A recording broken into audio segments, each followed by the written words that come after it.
Welcome to It's All Academic, the Open Learn podcast. Open Learn, part of the Open University, and my name's Ben, part of the Open Learn team. And today I'm delighted I'm going to be talking to Dr Helen Owton, who is a lecturer in sport and fitness here at the Open University. We're going to be talking about women's sport. We're going to be talking social media. We're going to be talking sort of the challenges faced by elite level women athletes. Lots of subjects that are going to come up, I'm sure. So, without further ado, welcome to today's podcast and let's get learning.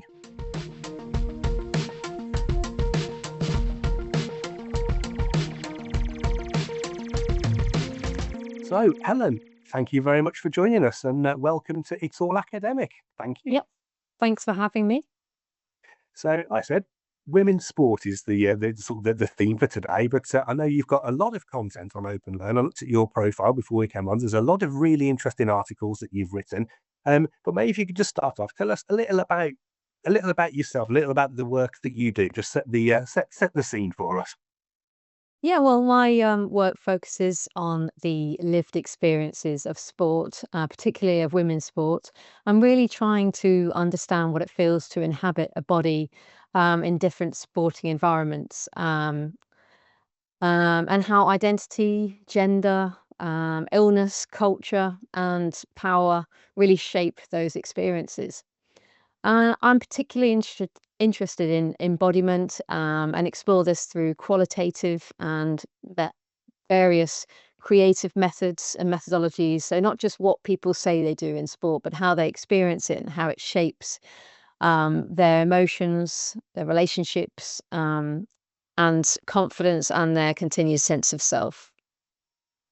Excellent. So there's going to be plenty for us to get stuck into there, I think.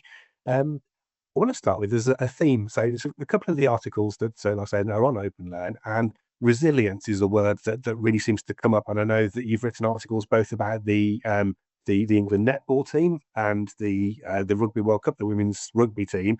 Again, both articles have got a real sense of this sort of fighting to be seen, perhaps fighting for acknowledgement, acclaim, and like I say, and a real resilience to sort of bounce back and achieve something. So maybe you just tell us a little about that as a theme, as a topic that you've looked into. What is it about sort of resilience and that you find particularly interesting? And in those two examples, what can you tell us about those two teams in particular? Yeah, in terms of resilience, I think if we look at the Rugby World Cup, they showed incredible resilience, and also a collective identity. I think that those stories can fade quickly in sport, especially in women's sport. And sport can place people on a pedestal. And 1 month, they can place them on a pedestal 1 month and then forget the next. And then that emotional whiplash, that sudden sort of rise to fame and public recognition followed by silence, is something most players have to navigate in their own bodies, and in their own sense of self. So in terms of resilience, it's kind of like a fleeting fame. It's a really powerful concept where it can be exhilarating but also unsettling for women's sport. Suddenly you're visible, recognized, celebrated, and then it disappears overnight. Um, and in terms of resilience, if we look at the historical development of women's sport, the Copper 71 documentary on BBC about the history of women's football in the World Cup. The tournament witnessed record crowds of about 110,000 people, and this was written out of history. Many of the women in the documentary hadn't even talked about their incredible experiences against the odds in women's football because they felt so ashamed, banned from playing football ever again after that experience. And then there's also the Rugby Scrum Queens. That's also a documentary on the first World Cup in rugby and how four friends founded the first tournament in 1991 in Cardiff. And there's also the reunion of which features the same pioneering players discussing that all on Radio 4 about those experiences.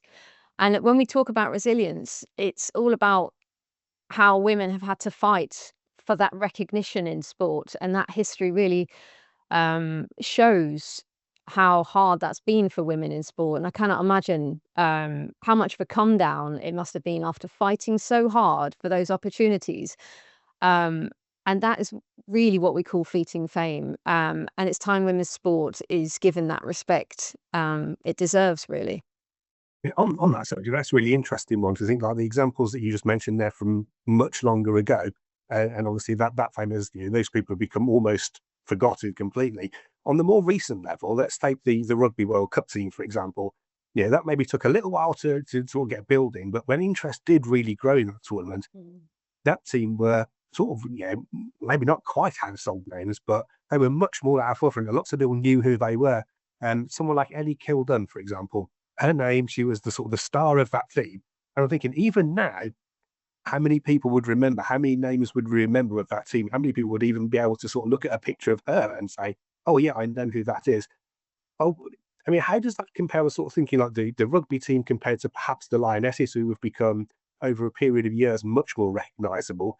Is that something that we think we're going to see more of? Will this rugby team be able to sort of continue that fame? Will this become a sort of a longer process? They'll become more recognisable and more well known. Is that because of a changing of attitudes and recognition in women's sport, or again, is this just something we're going to see again that this team, world champions, are going to also experience that fleeting fame in 5, 10 years' time? Will we have forgotten about their achievements? I think what's different now is there is a little bit more investment in women's sport. So since the Women's Rugby World Cup, we've seen more visibility of the national leagues. So you've got the Premiership Rugby. And I just love being able to sit down on a Saturday afternoon and think, okay, what women's sport can I watch today? There's women's football, there's women's rugby, there's women's cricket, there's netball. Not all year round, but there are options available at various times of the year of women's sport to watch, and that visibility will help increase the the audiences, the investment, the funding, the support that's required to keep the momentum going for women's sport now. Um, and I loved some of the characters that we had in rugby, and I can't even pick out. I can pick out many individuals, but there's almost too many in women's rugby because they're able to become so positive in their media during the World Cup. There's just so many characters. It's a really phenomenal kind of drive forward for women's rugby. And if you didn't see any of the women's rugby, you really missed out on some spectacular games. Um, and in terms of being able to, continue that momentum, it just needs even more of that investment, even more of that support, the infrastructure that needs to come with women's sport. Otherwise, there's a risk of, with that visibility, comes exploitation for women's sport as well. I mean, do you think the visibility, I mean, you said that it is getting better, things like Sports Personality of the Year, and the fact that we've had the likes of, Keely Hodgkinson and Beth Mead have been sort of high profile in that in recent times. I mean, is there a greater accept? Not maybe acceptance isn't the right word, but the media is not seeing it as women's sport, men's sport. They're just seeing sort of great athletes. Is that a change are you seeing that happening across all media? Do we no longer consider that it's women's football, or is it just it's football, it's rugby? These are elite level sports people now. Yeah, I'd like to see it like that. I think as well, with women's sport, historically, they've been seen as intruders into a space that's been predominantly available for mainly men. So when we see things like online abuse, unfortunately, that is one of the main common themes that comes up in women's sport and sporting narratives. That abuse is often gendered, sexualized, or attacks the legitimacy of women's sport or space in sport. And like I said, it's sort of seen as women as intruders in a pre-existing male-only space. Um, and these aren't just comments; they're attempts to control the space or diminish women's place in sport, and they also shape how female athletes inhabit their bodies, creating tension, hyper awareness, hyper vigilance, and creating extra pressure for women to perform, not only for themselves, but for their team, but for all women. And that's a huge amount of pressure that's put on women's sport. So yes, we've seen that they've got more attention, perhaps only in certain sports where it's deemed acceptable for women in the past to have, develop that history and place in that sport. But we're seeing that a lot more in other spaces, and it'd be interesting to see, how women's football and women's rugby in particular, because some people who watch women's rugby will still think, "Oh, I can't watch women, you know, attack. It's so physical. It makes me cringe." Seeing women play rugby is quite a phenomenal thing to see. When we talk about women as, deemed as fragile bodies, they're not fragile in women's rugby. I can tell you that. So yeah, I mean, I think boxing is a great example of that. That women's boxing again has sort of it's had its moment. It's come to the fore. The Irish boxer Katie Taylor. I saw how high profile she was on the recent Matchroom documentary. They have had the Hearn family and their sporting success. But Katie Taylor was really high profile, fighting high on the card on high profile boxing nights. Um, yeah, I mean, what do you think about that? You said about if it was hard to watch women play rugby, boxing, it's certainly not fragile. No, exactly. I mean, the whole point of boxing is to try and punch the lights out of your opponent. The whole point is to try and knock somebody out, um, which might not sit well with some people watching women's sport or thinking what women should be doing. And I think that it's interesting when you say about high profile people. We look back at 2012, we saw Nicola Adams win the Olympics, and that really kind of projected women's boxing into the forefront. And again, it sort of died down a little bit, and then it comes back to the forefront with particular strong personalities really raising the profile of these particular sports. And I just find that really interesting, in itself, that, it takes strong personalities, and like we've seen with the Women's World Cup, there's a lot of strong personalities there that have raised the profile of that sport, and maybe that's what it takes. But then equally, it comes with risks of those people being exposed to online abuse. There's the high profile, but also comes with exploitation and the risks of, mental health issues. I mean, you mentioned a little while ago, you said about the online abuse, and perhaps in terms of the women that you say the abuse they're getting, it's not necessarily just them. It's about women. That they get abuse, and it covers all women athletes, all women in sport. For men, not the case. It may be maybe probably less abuse and perhaps more personal, more aimed at the individual. I mean, is that the real difference? What is the difference? Is there seemingly more abuse online for women athletes, and what is the impact of it? Is there anything that can be done as sporting bodies? Can anything be done to try and stop this, or is there any solution? I think in the recent Olympics, they tried to protect some of the athletes from the media exposure and just staying off media, and recommending athletes to stay off media. But obviously, sometimes those sorts of threats are going to get through and are harmful. I mean, the impact of online abuse or any sort of abuse, football's been the major problem, not just for women's football, but for men's football. Kick it out and racial abuse, all of those sorts of things that they've been trying to kick out of football for years and years. And it just seems like, gendered abuse isn't as, um, what's the word I'm looking for? Um, Gendered abuse isn't as serious as other forms of abuse. It's like, oh, it's okay, women get back in the kitchen. It's just a bit of banter. What are women doing on the pitch? Again, it goes back to that idea that sport, or particularly football in this case, is seen as a male-only space where women are intruders in that space and they shouldn't be there.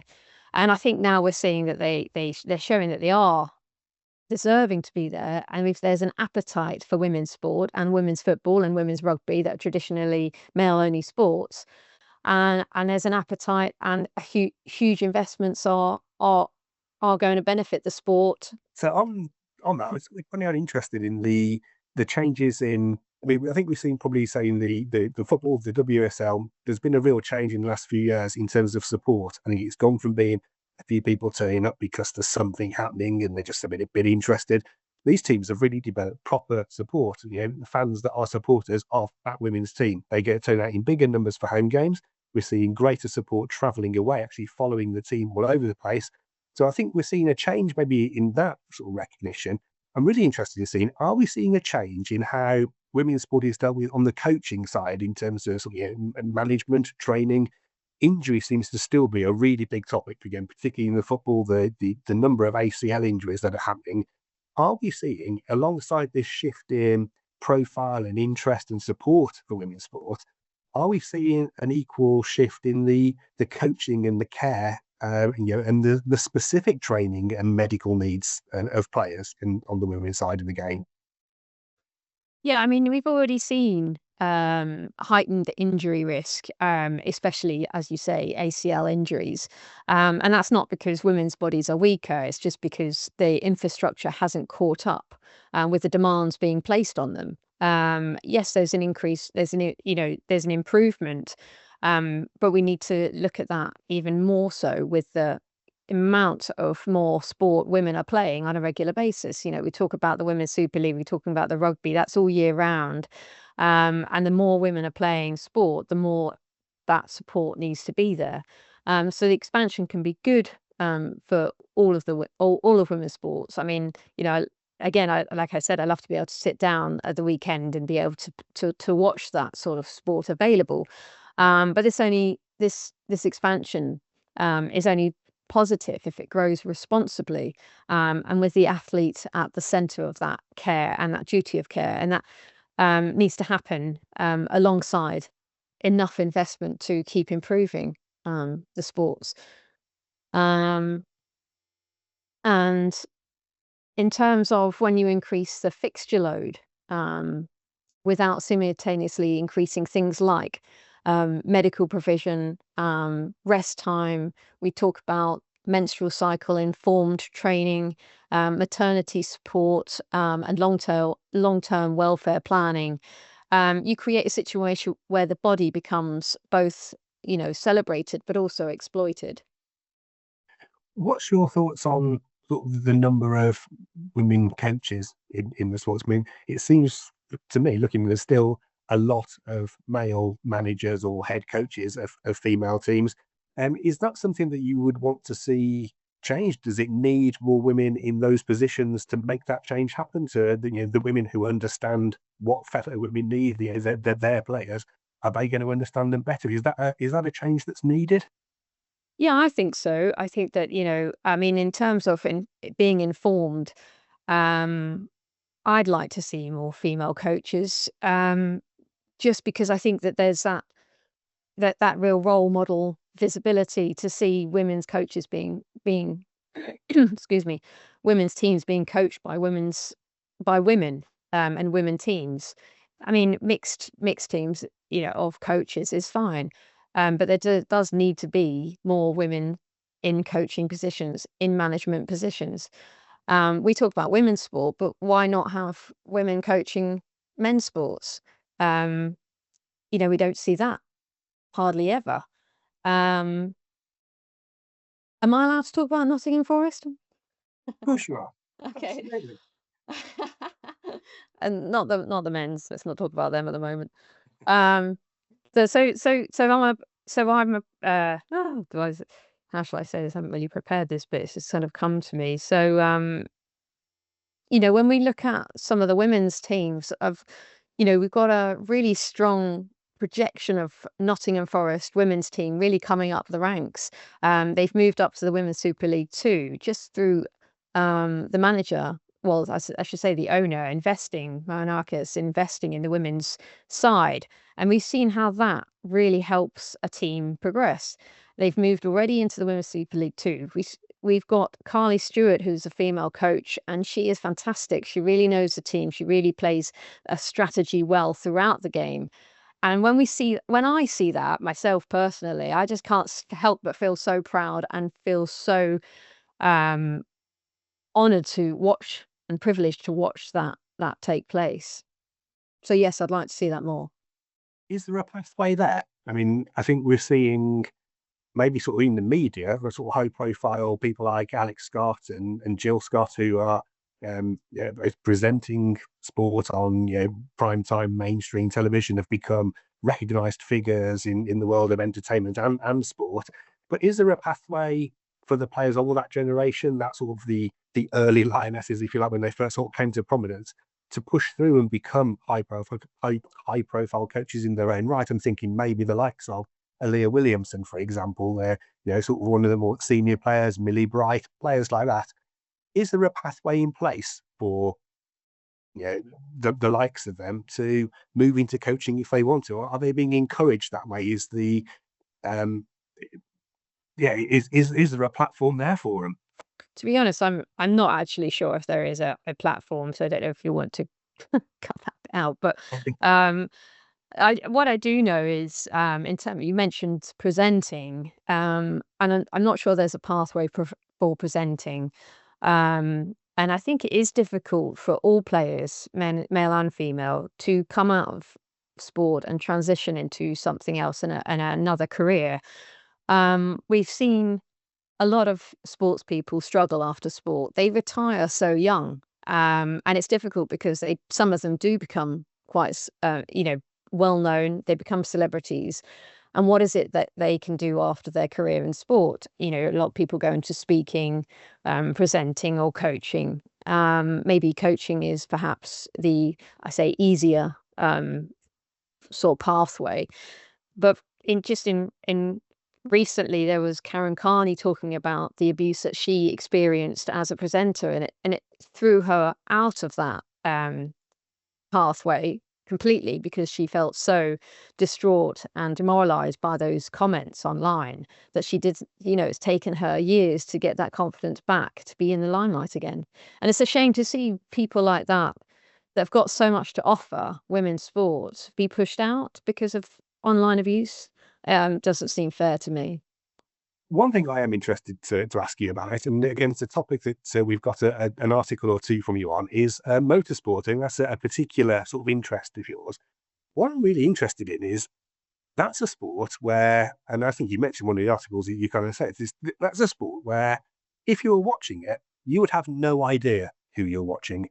You can stand at the side of a football pitch, a rugby pitch, a cricket pitch, and instantly you're watching a women's team, you're watching a men's team. Motorsport, something entirely different. Sat inside a car, sat on a motorbike underneath leathers and a helmet. I'm just interested in your take on that, of the perception of watching people compete when you don't know if it's male or female. Does that make a difference in how people see a sport, see the abilities of the people they're watching, do you think, when you don't know if it's a male or female taking part?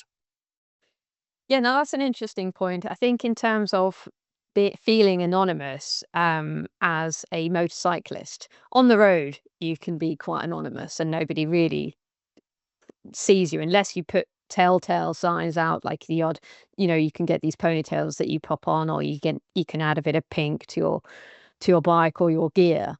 And we see that in motorsports, where perhaps they might add a bit of pink um, to their adverts on to their sponsorships. Um, but the fans will know who they're watching. The fans will know who's who and who's perhaps in what car and who's on what bike. And I think it's more about the culture in motorsports and motorcycle sports, because that's that's what is challenging in those arenas for women, is breaking through those, again, male dominated areas and arenas. But what's really positive is there are, again, movements to increase the visibility of women's motorcycles, motorcycling. They've got the specific tournaments for women available now for women to really develop.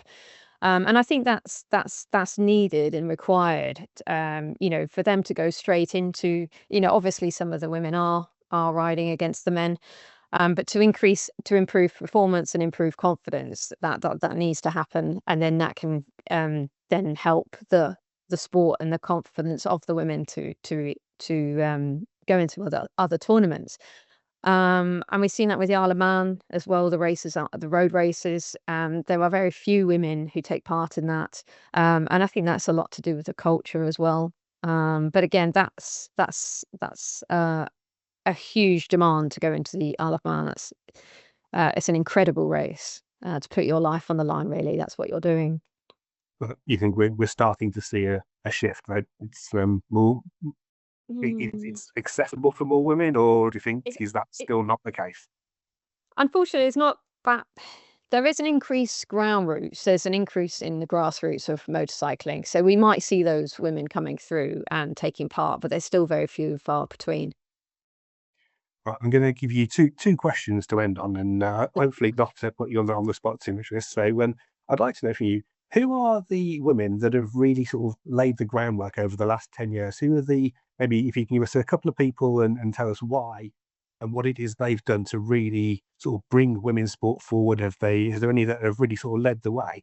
And again, an article that you did for us last year on Open Learn, which was about the trailblazers of 2025. So I'm going to ask you at this point, are there any trailblazers of 2026 that we should be looking forward to? So, first of all, those people who've really led the way. Is there a couple of names, a couple of people that you could maybe tell us about that you think are worthy of mention for the work that they've done so far? And looking forward to next year, are there a couple of names, couple of people, a couple of women in sport that we should be looking out for? Well, in terms of individuals, as I said earlier, I think some of the women that have paved the way are the ones that we don't know about. When we talk about the history of women's football, as we talk about fleeting fame, they're the ones that have tried to, they've paved the stepping stones for women to achieve what they can achieve. In terms of the Women's Football World Cup in 1971, those women there, they paved the way. We don't know that, but they did. It's coming out now that the history of that exposure is being given that exposure there. And then you've got these scrum queens, the four friends that founded the first tournament in 1991. That's being given more exposure about how they pioneered through adversity to get those tournaments going. So some of the women that I would say have been trailblazers aren't necessarily the women we know about. They've provided the stepping stones for other women to have the confidence to keep going. There's so many in women's football. There's so many in women's rugby. In tennis, we've got Billie Jean King, who's done an enormous amount for women's equal pay, not just in tennis, but across all women's sports. That once it starts in one sport, and once it's acceptable in one sport, of course, that's going to start then being leverage for making equal pay for all women's sports. Obviously, that still needs to improve in football and rugby. So women don't have to do part-time jobs or even full-time jobs alongside playing sport as if it's just a hobby, not taken seriously. Um, and ones to watch looking forward. Well, there's been so many this year that I could pull out. Um, one of my favorite players is Lucy Bronze on the women's team because I've watched her throughout the years, and she's just so strong. She's now talks about being a different type of player, not just for the team, but for the youngsters coming through. And being able to, be that strong, resilient player with all that experience and hold the team. I find that she's the glue in each game. I was going to say, I was Um, about the word resilience earlier on. As soon as you said her name, I was like, yeah, that's a perfect example of a resilient player. Not only from each individual games, I think everyone knows that's where she carried on playing with a fractured shin or a fractured ankle throughout Yeah, the yeah, I game. didn't condone that. Yeah, But yes, exactly, yes. It just goes to show how much it means to her. yeah. And in women's rugby, you've got, as you mentioned earlier, Ellie Kilden. I mean, she's just a phenomenal player and she's just got such a great attitude to the sport. And whilst we talk about online abuse, it's like no one can keep those players down. They're going to continue. They're going to be a force. They are a fierce team. They really are. And it's not just that they've got one fierce team, they've got two fantastic fierce teams coming through the ranks. So, you know, I could reel off a whole load of names, but there's probably the top two that have stood out for me this year. Fantastic. Well, I think we will finish on that point. So the High Queens of Lucy Bronze, Ellie Kilden, some fantastic names for us to reflect on. So thank you very much for your time today, Helen. That's been a fascinating conversation with you. I'm sure there's a lot more we can talk about, and hopefully we will do again in the future. So I will say thank you for joining us, and anyone out there who's been watching this, I hope you've enjoyed that. Please do subscribe, follow, leave a review. That really does help us reach out to more learners who will see this podcast. And please do comment as well. If there's anything in today's episode that you found interesting, if there's anything that you want to highlight, if there's a name of someone that you think we should have been talking about and we didn't, then please pop it in the chat. And if there's any questions, any further topics that you would like us to discuss, whether it's around women's sport or anything across the Open Learn platform that you think we could be hosting an episode on, then please let us know. So, like, follow, subscribe, review, and comment. And thank you for joining us on It's All Academic, and we'll see you again soon. Thank you, Helen, and thank you for listening. Thank you. Bye. If you enjoyed this clip, feel free to follow the links on screen for more interesting articles and free courses from the Open University.